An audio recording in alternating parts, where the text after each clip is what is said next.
Good morning student. मैं आपका English का टीचर अनीस सर बोल रहा हूँ और आज मैं ऑनलाइन क्लास में क्लास 5 का चैप्टर 1 जो कि इंग्लिश का है अ विंडो अवे एक पोएम है जिनके पोएट हैं Sandy vendor.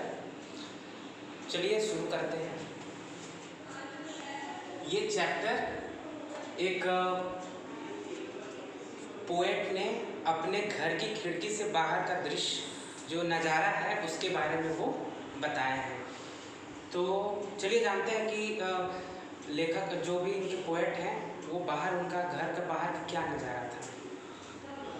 I look out of my window, what do I see. वो क्वेश्चन जैसा पूछ रहा है, आपको पता है I look out my window and what I see. मैं जब बाहर अपने विंडो का देखता हूँ घर का तो मुझे क्या दिखता है? A cardinal, a blue jay and a chickadee. ध्यान दीजिएगा आप लोग, ये तीनों काइंड्स ऑफ बर्ड हैं जो यूएस में और यूरोप में पाए जाते हैं, इंडिया में नहीं पाए जाते हैं। They sit on my feeder और इन माई ट्री। वो मेरे बाहर जो पेड़ था उस पर बैठते थे और जो फीडर था उनके खाने के लिए जो जगह मैंने तय कर रखा था वहाँ पर आके बैठते थे। They are fun to watch and company when I hear them sing their pretty song. वो मेरे कंपनी को, मेरे साथ को बहुत ही इंजॉय करते थे और मैं भी उनके द्वारा जो प्रिटी सॉन्ग, जो मधुर संगीत वो लोग गाते थे, मैं भी उसको सुनता था। ये पोएट ने कहा कि जब मैं बाहर जाता था तो वो लोग मेरे कंपनी को लाइक करते थे, वो लोग संगीत सुनाते थे और मैं भी इंजॉय करके संगीत सुनता था। My voice and care are gone. और उनके जो गाना सुनने के बाद या संगीत मधुर, जैसे चिड़िया लोग बोलती हैं उस तरह से उनके संगीत सुनने के बाद जो उनकी वरीज थी, वरीज यानी चिंताएं, केयर्स, जो भी परेशानियां थी, उनके सोच विचार था, वो सारा गॉन यानी चला जाता था उनका चिड़िया का आवाज़ सुनकर। हमिंग बर्ड इंजॉय माई फ्लावर्स। एक हमिंग बर्ड्स है, हमिंग बर्ड्स एक सबसे छोटा बर्ड होता है, ये जीके का भी बात है, उसका जिक्र यहाँ किया गया है। सबसे छोटा वर्ल्ड में बर्ड होता है हमिंग बर्ड। वो उनके फ्लावर जो गार्डन में थे या आसपास थे उसको इंजॉय करता था। वो succulent nectar they love to devour. Succulent nectar यानी कि उसका रस निचोड़ लेता था और उसका रस निकाल लेता था।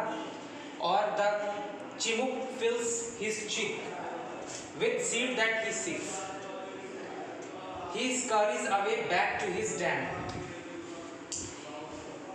जो वहाँ पर रस चूस लेता था उसके बाद वो जाता था। और जो स्करीज जो है, स्करीज अ काइंड ऑफ मतलब गिलहरी कह सकते हैं इसको, स्क्वायरल को स्करीज कहते हैं। एक तरह का गिलहरी होता है जो कि इंडिया में नहीं पाया जाता, ये भी यूएस में पाया जाता है।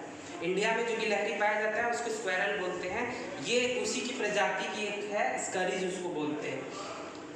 Then comes back for seed again. Then comes back for seed again.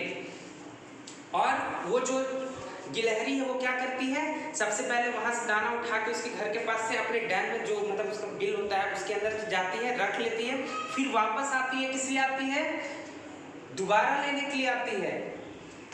क्या लिखा हुआ है? Then comes back for seed again. वो जो बीज है उसको लेने के लिए अपना एक रख के फिर लेने के लिए आती है। Rabbit run hop and play. और उसके खिड़की से जब वो देखता है तो रैबिट को भी देखता है, वो क्या करता है? हॉप करता है, उछल कूद करता है। तो सबको पता है कि रैबिट जो होता है उछल कूद करता है। On the wonderful sunny day. और जब वो सनी डे होता है तब वो क्या कहते हैं? रैबिट उछलता है। अब लास्ट की दो लाइनें हैं बेहद खूबसूरत। Mother nature is a window away, I am thankful for this every day. Mother nature, हमारी जो मातृभूमि का जो नेचर है वो बहुत ही वंडरफुल है और ये थैंकफुल एवरी डे। या जो पोएट हैं वो कितने अच्छे हैं, वो अपने हर दिन को थैंक यू बोलते हैं, अपनी शुरुआत करते हैं नेचर को थैंक यू बोलकर। हमें और आपको और हमें भी करना चाहिए इस नेचर को थैंक यू कि इन्होंने हमारे लिए इतना कुछ किया है। ईश्वर ने फ्री में हमें हवा दी है, सूर्य हमें फ्री में रोशनी देता है। इस तरह से हमें भी थैंकफुल होना चाहिए।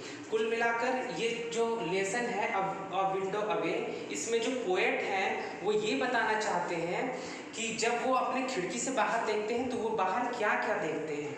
आई थिंक आपको समझ में आ गया होगा, और जिस तरह से आप क्लास में मेहनत करते थे मैं पूरा उम्मीद करता हूँ कि आप लोग घर पे भी करेंगे, ठीक है, और इसको दोहराते रहेंगे। और आपको इससे पहले बुक में मिल गया होगा, उसको कॉपी में आप उतार लीजिएगा।